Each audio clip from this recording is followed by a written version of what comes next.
नमस्कार दोस्तों, Alice class में आपका स्वागत है। हम लोग एनसीईआरटी सीरीज कर रहे थे कक्षा 6 से लेकर कक्षा 12 तक। ठीक है, इसमें न्यू और ओल्ड दोनों एनसीईआरटी हैं। आज लेक्चर नंबर 4 है, कार्य, ऊर्जा और शक्ति के बारे में हम लोग आज चर्चा करेंगे। आप लोग लाइक शेयर और सब्सक्राइब कर दो भाई सभी लोग। प्रश्न नंबर 1 देखो। प्रश्न नंबर 1 पूछा जा रहा है कि कार्य से संबंधित निम्नलिखित कथनों पर विचार कीजिए। कार्य से संबंधित निम्नलिखित कथनों पर विचार कीजिए। नंबर 1 है, किसी वस्तु पर किया गया कार्य उस वस्तु पर लगने वाले बल के परिमाण तथा बल की दिशा में उत्पन्न त्वरण के बराबर होता है। ठीक है, ये बात क्या है? गलत है भाई, आपको असत्य कथन बताना भाई। W बराबर एफ डी होता है, वहां पर त्वरण के नहीं विस्थापन के बराबर होता है। बल गुणे विस्थापन होता है, ना कि त्वरण। तो ये बात गलत हो जाएगी। कार्य में केवल परिमाण होता है, कोई दिशा नहीं होती है। बात सही है भाई, क्योंकि कार्य एक अदिश राशि है। यदि वस्तु विस्थापित नहीं होती तो वस्तु पर किया गया कार्य शून्य होता है। ये भी बात एकदम सत्य है। जैसे मैं कहूं भाई, आप दीवार को ठेल रहे हैं, है ना? W बराबर एफ डी होता है, कार बराबर W बराबर एफ डी, बल गुणे विस्थापन है। अगर विस्थापन शून्य होगा तो कार, अगर आप दीवार को ठेल रहे हैं तो दीवार विस्थापित ही नहीं हो रही है, इसका मतलब आप कोई कार्य उसमें नहीं कर रहे हैं। तो यहाँ पर असत्य कथन बताना था। ऑप्शन नंबर केवल ए हो जाएगा इसका करेक्ट आंसर। ठीक है, चलिए अगला प्रश्न नंबर 2। निम्नलिखित में से कौन सा उदाहरण शून्य कार से संबंधित है? इनमें से कौन सा ऐसा उदाहरण है जो शून्य कार से संबंधित है? घर्षणहीन चिकनी क्षैतिज मेज पर गतिमान पिंड, अपने सिर पर भार उठाकर एक स्थान पर खड़ा मनुष्य, पृथ्वी के चारों ओर चक्कर लगाता चंद्रमा है, और खुरदरे तल पर वस्तु को खींचने हुए घर्षण बल द्वारा किया गया कार्य। इनमें से क्या हो जाएगा सही? यानी शून्य कार से संबंधित है, यहाँ पर ये पूछा जा रहा है। तो भाई देखो, घर्षणहीन चिकनी क्षैतिज, घर्षणहीन कोई घर्षण नहीं है। मेज पर गतिमान पिंड, इसमें भी कोई कारण नहीं होगा, शून्य होगा क्योंकि विस्थापन 0 होगा। अपने सिर पर भार उठाकर एक स्थान पर खड़ा व्यक्ति भी, ये भी कोई कार्य नहीं करेगा, विस्थापन शून्य होगा भैया। पृथ्वी के चारों ओर चक्कर लगाता चंद्रमा भी कोई कार्य नहीं करता है, क्योंकि विस्थापन क्या होगा भाई? विस्थापन शून्य है। अगर मान लो आप, ये कोई वृत्त है, आप इसको चक्कर लगा रहे हो, तो इसका मतलब आपकी दूरी तो भैया डबल टिबल होती चली जाएगी, लेकिन विस्थापन क्या होगा? शून्य हो जाएगा। तो यहाँ पर 1, 2 और 3 में क्या है? कार्य शून्य है, इसलिए ऑप्शन नंबर इसका डी आंसर हो जाएगा करेक्ट आंसर। ओके, डी है इसका सही आंसर। अगला है प्रश्न नंबर नेक्स्ट। आप लोग लाइक शेयर सब्सक्राइब कर दो भाई सभी लोग। नेक्स्ट क्वेश्चन है, हम लोग चलते हैं प्रश्न नंबर है 3 की ओर। प्रश्न नंबर 3 है, नीचे दिए गए कथन और कारण को पढ़िए और कूट की सहायता से आपको सही उत्तर को चुनना है। कथन ए है, जब कोई बल किसी वस्तु की गति को अवमंदित करता है तो बल द्वारा किया गया कार्य शून्य होता है। अच्छा, कारण क्या है? शून्य कार्य होने के लिए विस्थापन का मान शून्य होना चाहिए। क्या आंसर आप लोग इसका दे रहे हैं प्रश्न नंबर 3 में? प्रश्न नंबर जो 3 है, कारण तो इसका सही है, लेकिन कथन क्या है? गलत है। तो इसलिए ऑप्शन नंबर इसका डी आंसर हो जाएगा सही। ए गलत है किंतु आर सही है। ठीक है, अगला है, इसकी व्याख्या देखते हैं। कथन ए गलत है, क्यों गलत है? जब कोई बल किसी वस्तु की गति को अवमंदित करता है तो बल द्वारा किया गया कार्य ऋणात्मक होगा। क्या होगा? ऋणात्मक होगा, क्योंकि बल विस्थापन की दिशा के विपरीत दिशा में कार्य कर रहा है। यानी जो बल है, अगर विस्थापन के विपरीत दिशा में कार्य करता है तो वहां पर कार्य क्या आपको मिलेगा? वहां पर आपको ऋणात्मक कार्य मिलेगा। शून्य कार्य के लिए 3 स्थितियां होती हैं। बल तथा विस्थापन एक दूसरे के लंबवत हो, अगर बल और जो विस्थापन है एक दूसरे के लंबवत हो, यानी कि W बराबर एफ डी कास थीटा, अगर आप पढ़े हो तो, अगर थीटा का मान यहाँ पर 90 डिग्री होगा तो भी ये आपका क्या हो जाएगा? शून्य कार्य होगा। विस्थापन का मान या तो शून्य हो, यानी डी का मान अगर शून्य है तो 0 हो जाएगा। अगर बल का मान भी शून्य है ये भी क्या हो जाएगा? यानी कि आपको कार्य 0 प्राप्त होगा। इन बातों को आपको ध्यान देना है। नेक्स्ट है प्रश्न नंबर 4। प्रश्न नंबर 4 में आप लोग क्या आंसर दे रहे हैं? प्रश्न नंबर 4, निम्न में से कौन सा बल संरक्षी बल है? इनमें से कौन सा ऐसा है जो संरक्षी बल है? स्थिर वैद्युत बल, वैद्युत चुंबकीय बल हो जाएगा, घर्षण बल है, श्यान बल है, और गुरुत्वाकर्षण बल है। बताएं प्रश्न नंबर 4 में किधर जा रहे हो? संरक्षी बल आपसे पूछा गया है, तो स्थिर वैद्युत बल हो जाएगा, और वैद्युत चुंबकीय बल है, और गुरुत्वाकर्षण बल है, ये संरक्षी बल है। ऑप्शन नंबर इसका हो जाएगा डी आंसर। प्रश्न नंबर 4 का डी हो जाएगा। स्थिर वैद्युत बल, वैद्युत चुंबकीय बल और गुरुत्वाकर्षण बल ये संरक्षी बल है, और घर्षण बल और जो श्यान बल होते हैं ये संरक्षी बल नहीं है। अगला है, इसकी हम लोग व्याख्या देखते हैं।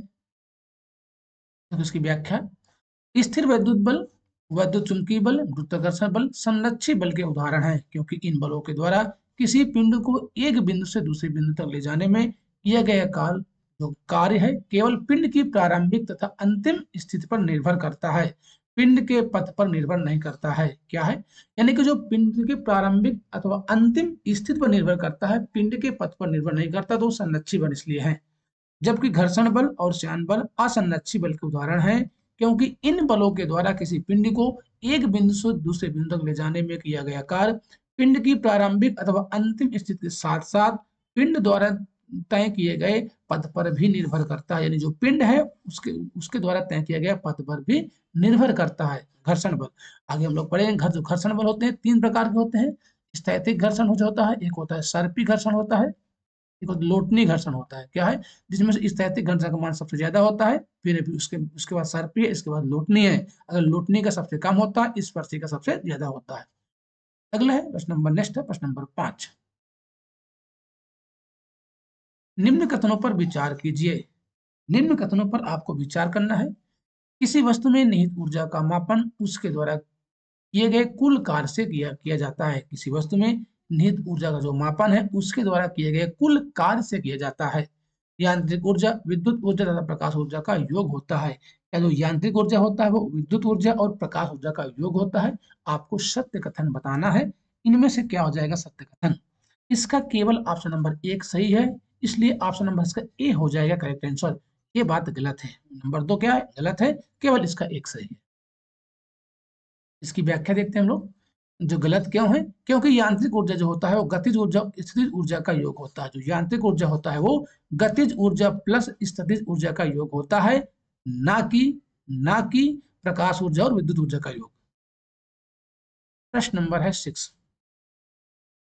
निम्नलिखित कथनों पर विचार कीजिए। निम्नलिखित कथनों पर विचार कीजिए। किसी वस्तु द्वारा किया गया कार्य वस्तु की गतिज ऊर्जा में परिवर्तन के बराबर होता है। क्या किसी वस्तु द्वारा किया गया कार्य वस्तु गतिज ऊर्जा 1/2 mv²। आगे हम लोग इसके बारे में पढ़ेंगे। किसी वस्तु की चाल बढ़ने पर उस वस्तु की गतिज ऊर्जा का मान कम हो जाता है। अगर वस्तु की चाल बढ़ रही है, क्या गतिज ऊर्जा का मान कम हो जाएगा? नहीं भाई, ये बात तो गलत बोली जा रही है ना। 6 का भैया सही बताना है, ये बात गलत है। अरे भैया, चाल बढ़ेगी तो गतिज ऊर्जा बढ़ेगी, ठीक है। द्रव्यमान बढ़ेगा तो भी गतिज ऊर्जा बढ़ेगी। ओके, ऑप्शन नंबर इसका 1 सही, यानी कि ऑप्शन नंबर इसका ए हो जाएगा सत्य कथन।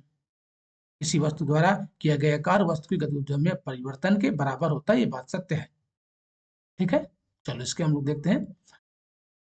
देखो, कथन एक सही है, क्योंकि ऊर्जा कार्य ऊर्जा प्रमेय के अनुसार जब किसी वस्तु पर कई बल इस प्रकार लगे हों कि उनका परिणामी बल शून्य ना हो, तो परिणामी बल द्वारा किया गया कार्य वस्तु की गति ऊर्जा में परिवर्तन के बराबर होता है।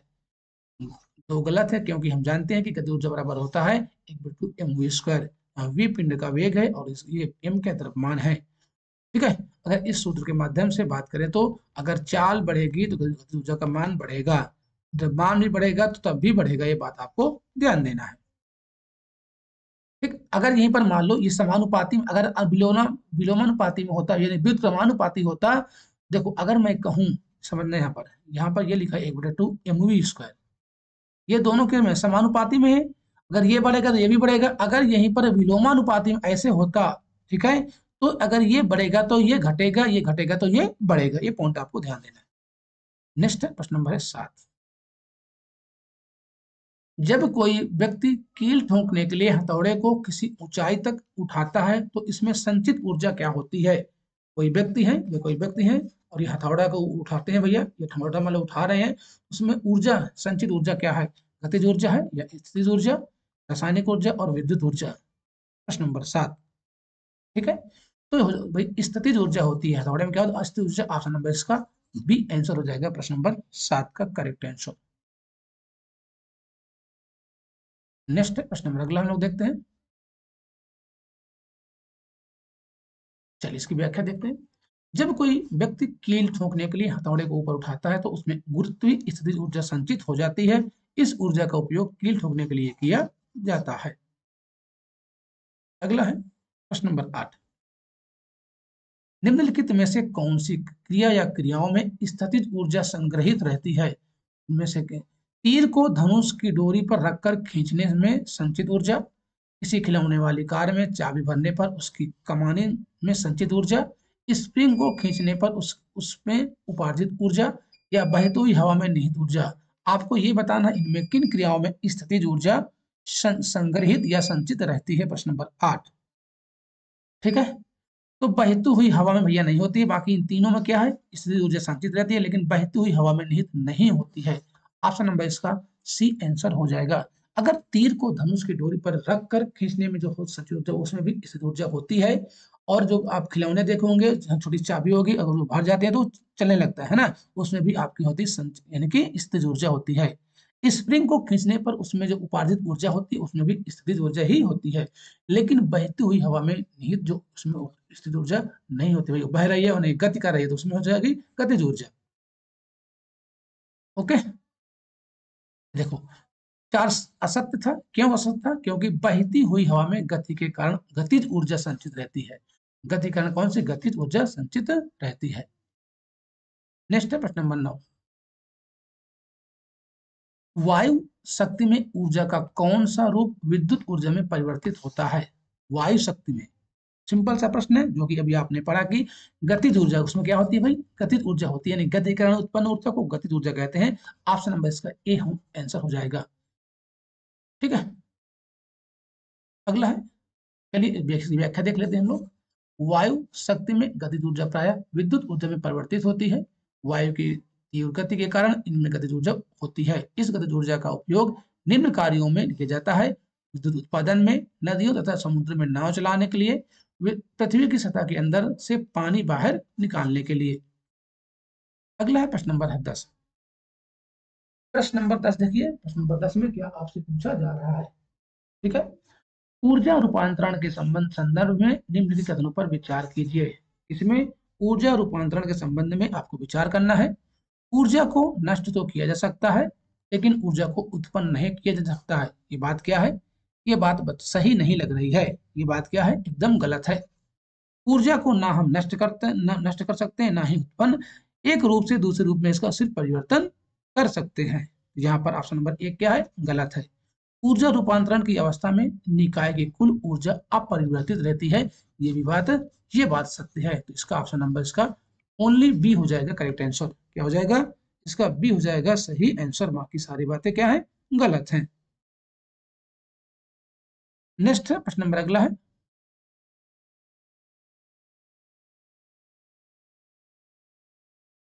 प्रश्न नंबर 11। देखो, प्रश्न नंबर 11 है, दिए गए कथन ए और कारण आर को पढ़िए और कूट की सहायता से सही उत्तर का आपको चयन करना है। कथन ए है, जब कोई वस्तु किसी चट्टान से गिराई जाती है तो उसकी गतिज ऊर्जा स्थितिज ऊर्जा में परिवर्तित हो जाती है। ठीक है, बताओ प्रश्न नंबर 11 में ये बात एकदम गलत बोली जा रही है। भाई किसी भी निकाय की कुल यांत्रिक ऊर्जा संरक्षित रहती है।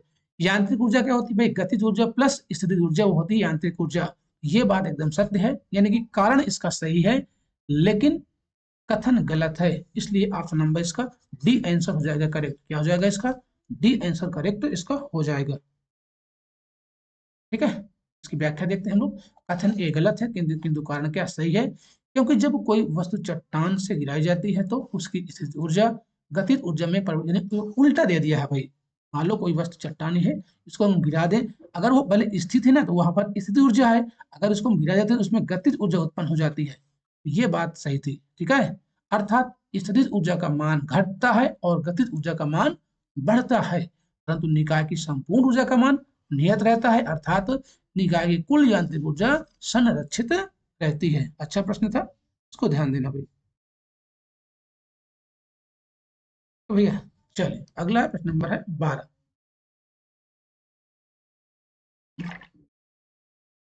प्रश्न नंबर 12 है, निम्नलिखित कथनों पर विचार कीजिए। कोयला, पेट्रोलियम तथा प्राकृतिक गैस ऊर्जा के परंपरागत स्रोत हैं। क्या कोयला, पेट्रोलियम और प्राकृतिक जो गैस है ऊर्जा के परंपरागत स्रोत हैं? बिल्कुल बात सही है भाई। तापीय विद्युत संयंत्र के द्वारा विद्युत ऊर्जा को ऊष्मीय ऊर्जा में रूपांतरित किया जाता है? क्या जो तापीय ऊर्जा संयंत्र को विद्युत ऊर्जा उसमें, एक मिनट, तापीय विद्युत संयंत्र के द्वारा विद्युत ऊर्जा ऊष्मीय ऊर्जा में रूपांतरित किया जाता है? ये बात क्या है? गलत है। ऑप्शन नंबर इसका 12 का ए हो जाएगा करेक्ट आंसर। इसकी व्याख्या देखो, गलत क्यों गलत है? क्योंकि तापीय विद्युत संयंत्र में ईंधन के दहन द्वारा ऊष्मीय ऊर्जा उत्पन्न की जाती है। क्या है?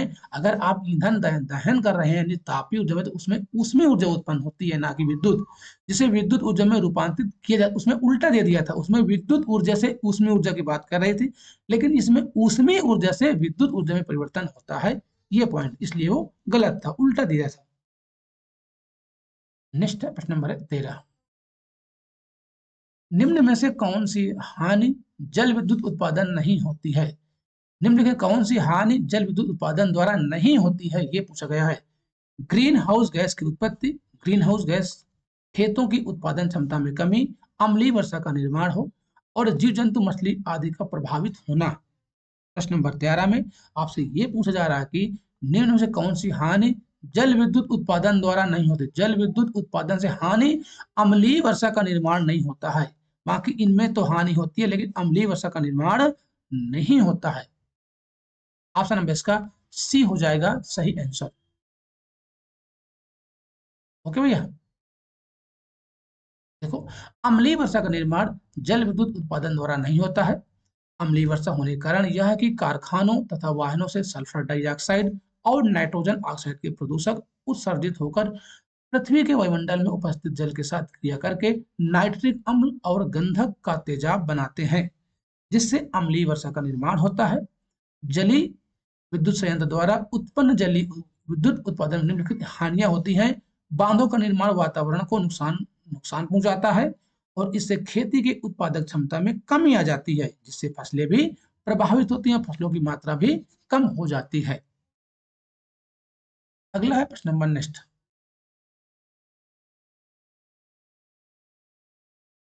प्रश्न नंबर है 14, और कुछ इंपॉर्टेंट पॉइंट है। वह वनस्पति जो बांध के समीप है पानी में डूब जाती है, और यह ग्रीन हाउस गैस यानी मीथेन का निर्माण करने लगती है। मीथेन, धान के खेत में मीथेन CH4 होती है। धान के खेत में कौन सी गैस होती है? मीथेन होती है। बांधों पर पानी को रोकने से पानी के जीव जंतु, मछली व अन्य जीव प्रभावित होते हैं। अगला है प्रश्न नंबर है 14, निम्नलिखित में से कौन सा निम्नलिखित में से कौन सा जैव मात्रा ऊर्जा स्रोत का उदाहरण नहीं है? जैव मात्रा है, ठीक है, लकड़ी है, बायोगैस है, नाभिकीय ऊर्जा और कोयला। ठीक है, तो यहाँ पर क्या आंसर आप लोग दे रहे? तो नाभिकीय ऊर्जा क्या है? जैव मात्रा, यानी कि जीवांश से नहीं बना हुआ है। ऑप्शन नंबर इसका सी हो जाएगा करेक्ट आंसर। क्या हो जाएगा? जिन्होंने आंसर सी दिया है वो लोग सभी करेक्ट आंसर हो जाएंगे भाई। ठीक है, व्याख्या इसकी देखते हैं हम लोग। नाभिकीय ऊर्जा गैर परंपरागत ऊर्जा का स्रोत है, इसलिए वह जैव मात्रा ऊर्जा स्रोत का उदाहरण नहीं है। जैव मात्रा परंपरागत ऊर्जा के स्रोत होते हैं, जैसे लकड़ी, फसलों के अवशेष हो गए, गन्ने के छिलके हैं, गाय के गोबर के उपले आदि को घरों तथा उद्योगों में ईंधन के रूप में उपयोग किया जाता है, जिसे जैव मात्रा कहते हैं। जैव मात्रा का उपयोग विद्युत के उत्पादन में किया जाता है। ये सभी आपकी लकड़ी हो गया, कोयला हो गया, बायोगैस हो गया, ये सभी क्या? ये जैव मात्रा है। ठीक है, जो कि परंपरागत ऊर्जा के स्रोत माने जाते हैं। अगला है प्रश्न नंबर 15, टरबाइन को आवश्यक चाल से चलने के लिए पवन की चाल होती है। टरबाइन को आवश्यक चाल से चलने के लिए पवन की चाल कितनी होनी चाहिए भाई? 15 किलोमीटर प्रति घंटा होनी चाहिए। क्या? 15 किलोमीटर प्रति घंटा होनी चाहिए। ऑप्शन नंबर यहाँ पर 15 का हो जाएगा बी आंसर। जिन्होंने आंसर बी दिया है वो लोग सभी करेक्ट आंसर हो जाएंगे। ठीक है, पवन ऊर्जा उत्पन्न करने हेतु वायु की जो न्यूनतम गति होती है वो 15 किलोमीटर प्रति घंटा होनी चाहिए। पवन ऊर्जा संयंत्र गतिशील वायु की ऊर्जा से कार्य करने वाली एक युक्ति है, जिसके द्वारा पवन ऊर्जा को विद्युत ऊर्जा में रूपांतरित किया जाता है। अगला है प्रश्न नंबर 16, निम्नलिखित में से कौन सा स्रोत अंततः सौर ऊर्जा से व्युत्पन्न नहीं है? इनमें से कौन सा ऐसा स्रोत है जो सौर ऊर्जा से व्युत्पन्न नहीं है? भूतापी ऊर्जा, पवन ऊर्जा, नाभिकीय ऊर्जा और जैव मात्रा। प्रश्न नंबर 16 हो जाएगा ऑप्शन नंबर सी, नाभिकीय ऊर्जा नहीं है भाई। कौन सा? नाभिकीय ऊर्जा नहीं है, ऑप्शन नंबर इसका सी हो जाएगा करेक्ट आंसर। नाभिकीय ऊर्जा सौर ऊर्जा से भी उत्पन्न नहीं होती है, क्योंकि नाभिकीय ऊर्जा परमाणु के नाभिक में संग्रहित होती है, जो कि नाभिकीय अभिक्रिया यानी श्रृंखला या संलयन से मुक्त होती है। जबकि भूतापीय ऊर्जा, पवन ऊर्जा और जैव जैव मात्रा आदि सौर ऊर्जा से भी उत्पन्न होते हैं, क्योंकि ये सभी के उत्पादन हेतु सौर ऊर्जा प्रयुक्त होती है। अगला प्रश्न नंबर है 17। प्रश्न नंबर 17 को ध्यानपूर्वक पढ़िए और इसका सही आंसर दीजिए। सूची 1 को सूची सेकंड के साथ आपको मिलान करना है। ऊर्जा के प्रकार है, इधर ऊर्जा के उदाहरण है। ऊर्जा के प्रकार और ऊर्जा के उदाहरण है। चलिए बताएं प्रश्न नंबर 17 में किधर जा रहे हो आप लोग। ठीक है, ज्वारीय ऊर्जा। ज्वारीय ऊर्जा हो जाएगा भाई आपके जलीय तरंगों के ऊपर नीचे जाने पर उत्पन्न ज्वारीय ऊर्जा, यानी ए का 3 इसमें है और इसमें है, ये दोनों ऑप्शन कट गए। ठीक है, तरंग ऊर्जा क्या है भाई? तरंग ऊर्जा आपका हो जाएगा समुद्र की सतह उत्पन्न तरंगों के तरंग, यानी कि बी का हो जाएगा 1, बी का 1 यानी कि ऑप्शन नंबर इसका एस सी हो जाएगा करेक्ट आंसर। ठीक है, सागरीय ऊर्जा समुद्र के तल तथा गहराई के जल के ताप के अंतर के कारण उत्पन्न होती है, और जो भूतापीय ऊर्जा होती है वो भूमि के तप्त स्थान तथा भूमिगत जल के संपर्क से उत्पन्न होती है। अगला प्रश्न नंबर नेक्स्ट,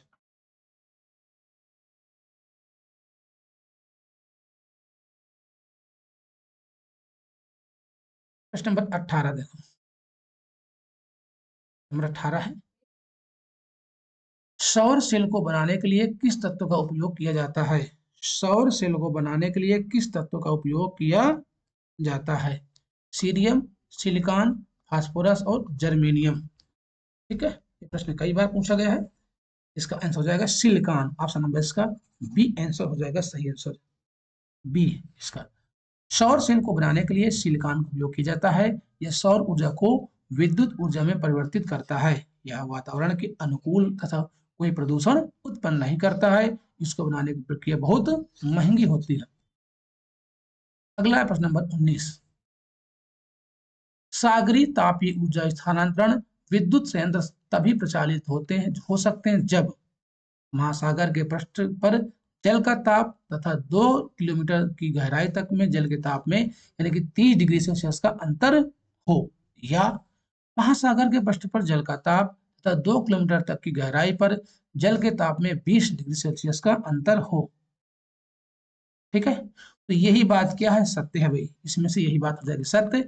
महासागर के पृष्ठ पर जल का जो ताप है तथा 2 किलोमीटर की गहराई पर जल के ताप में 20 डिग्री सेल्सियस का अंतर होना चाहिए। ऑप्शन नंबर इसका बी हो जाएगा करेक्ट आंसर प्रश्न नंबर 19 का।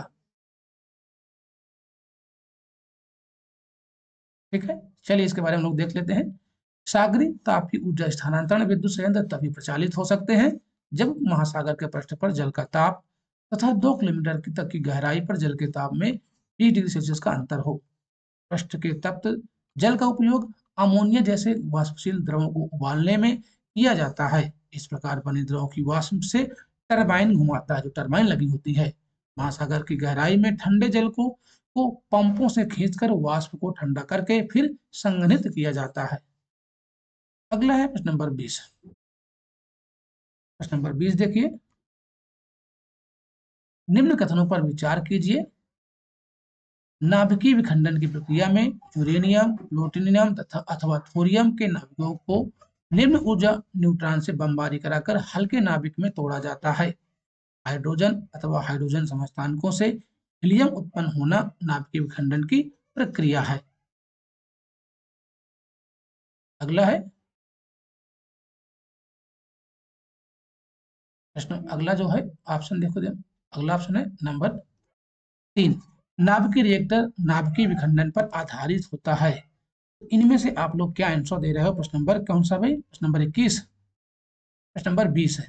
प्रश्न नंबर 20 में ऑप्शन नंबर सी यानी 1 और 3 क्या है? सही थे, उसका 2 गलत है, 1 और 3 सही है। तो क्यों गलत है? क्योंकि हाइड्रोजन अथवा हाइड्रोजन के समस्थानिकों द्वारा हीलियम का उत्पादन होता है। इस प्रक्रिया को नाभिकीय संलयन कहते हैं, ना कि विखंडन। वे नाभिक विखंडन में अलग होते हैं और संलयन में जुड़ते हैं। बात आपको ध्यान देना है, नाभ की संलयन उसमें विखंडन दिया था। अगला है प्रश्न नंबर 21। नंबर 21 है, निम्नलिखित में से कौन सा कथन असत्य है? इनमें से कौन सा कथन असत्य है? हाइड्रोजन बम नाभ की संलयन पर आधारित है, बात एकदम सत्य है। तो जो परमाणु बम होता है वो नाभ की विखंडन पर होता है, और जो हाइड्रोजन बम है वो नाभ की संलयन पर। तो हाइड्रोजन बम परमाणु बम से 1000 गुना खतरनाक होता है। हाइड्रोजन बम के क्रोड में प्लूटोनियम के विखंडन पर आधारित किसी नाभ की बम को रखा जाता है, बात सही है। सूर्य तथा अन्य तारों की विशाल ऊर्जा का शोध नाभ की विखंडन नहीं है, वो नाभ की संलयन की क्रिया होती है। हीलियम के परमाणु, हाइड्रोजन के परमाणु हीलियम में परिवर्तित होता है भाई, वहां पर नाभ की संलयन होता है, ना कि विखंडन। यही बात क्या है? गलत है, आपको गलत ही आंसर बताना था। नाभिकों के परस्पर स्थापित होने के लिए अत्यधिक ऊर्जा की आवश्यकता होती है, ये भी बात सत्य है। अगला है प्रश्न नंबर नेक्स्ट है, नंबर है 22। निम्न में से असत्य कथन कौन से हैं? ऊर्जा रूपांतरण की दर को शक्ति कहते हैं। क्या ऊर्जा रूपांतरण की दर को शक्ति कहते हैं? ठीक है, बात एकदम सही है भाई। 1 किलोवाट घंटा 3.6 गुणे 10 की पावर 5 जूल होता है। नहीं भाई, ये बात गलत है, क्योंकि 10 की पावर 6 होता है, ना कि 5। 3.6 गुणे 10 की पावर 6 जूल के बराबर होता है। यही बात गलत थी, ऑप्शन नंबर बी हो जाएगा इसका सही आंसर। 1 वाट उस अभिकर्ता की शक्ति है जो 1 सेकेंड में 1 जूल कार्य करता है। ठीक है, जूल प्रति सेकेंड को वाट कहते हैं भाई, तो ये भी बात सत्य है। तो ये थे इंपॉर्टेंट प्रश्न भाई। अब हम लोग अगले जो चैप्टर में पढ़ेंगे, 1 मिनट, प्रश्न नंबर चैप्टर नंबर 5 है गुरुत्वाकर्षण। तो इसके बारे में हम लोग नेक्स्ट लेक्चर में बातें करेंगे। सभी को धन्यवाद, हम लोग मिलते हैं नेक्स्ट लेक्चर में।